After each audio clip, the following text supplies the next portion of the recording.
আসসালামু আলাইকুম রহমতুল্লাহ।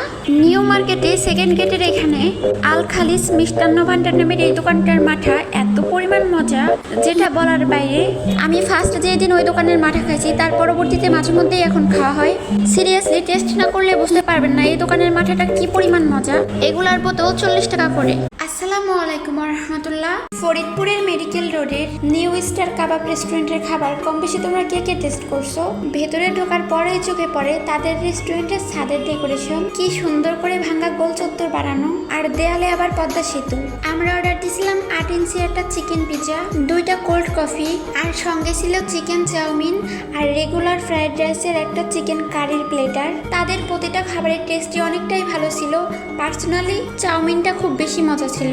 আর রেস্টুরেন্টের এই জায়গাটা পিকচার তোলা এবং আড্ডা দেওয়ার জন্য বেস্ট একটা প্লেস। সব মিলে আমাদের বিল আসছিল 600 টাকার মতো, এবং ওইখানকার ওয়েটারদের বিহেভিয়ারও অনেক ভালো ছিল।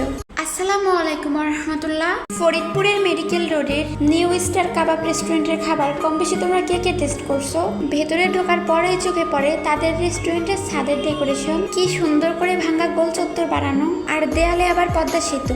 আমরা অর্ডার দিয়েছিলাম 8 ইঞ্চি একটা চিকেন পিৎজা, 2টা কোল্ড কফি, আর সঙ্গে ছিল চিকেন চাউমিন আর রেগুলার ফ্রাইড রাইসের একটা চিকেন কারির প্লেটার। তাদের প্রতিটা খাবারের টেস্টই অনেকটাই ভালো ছিল। পার্সোনালি চাউমিনটা খুব বেশি মজা ছিল।